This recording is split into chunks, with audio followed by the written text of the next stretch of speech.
Oh, it's absolutely an issue. And the thing about boredom is that it kind of stems from a couple of things.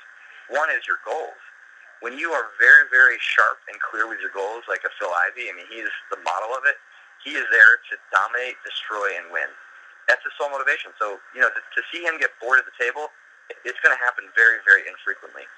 Players who easily get bored at the table, to me, it says that they don't have their motivation in order quite as clearly as it needs to be. Now, you've identified 7 types and 7 forms of tilt in your book. Can you outline and explain each one of those? Sure. The first one is running bad tilt, which is obvious, is going to occur when you're running bad.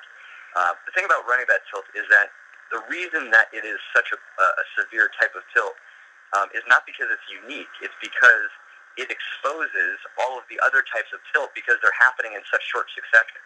So the next one is hate-losing tilt, or mistake tilt, or entitlement tilt, injustice tilt, a few of the others. All of those types of tilt are getting triggered because you're running badly and you're losing a lot in short succession. So it's not that running bad is independently a different type of tilt, but it's more that it exposes the others, except for people who have very poor knowledge of variance. And if you have very poor knowledge of variance, you're going to get pissed off about the fact that you're running bad in a way that basically just means you don't really understand the dynamics of the game well enough to not get frustrated by losing. Yeah, the concept is that everyone runs just as well as everyone else.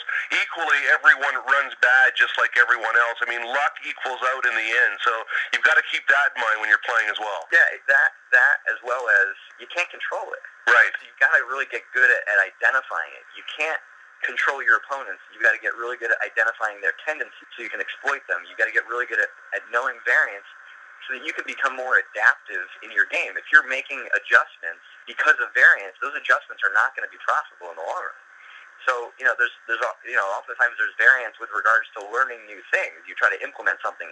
It might even be trying to implement mental game improvements. I mean, I can tell you that I've had many clients who have ran really, really badly early in our sessions, and it's made the learning process much harder because they're having to wade through a lot of tilt and frustration. And ultimately they come out cleaner on the other side, but it's a lot more chaotic of a process than somebody who runs normally.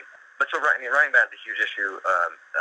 Hate-losing tilt is a big issue that I think a lot of players who are very, very competitive experience, because unlike sports, the best player is not going to always win in the short run.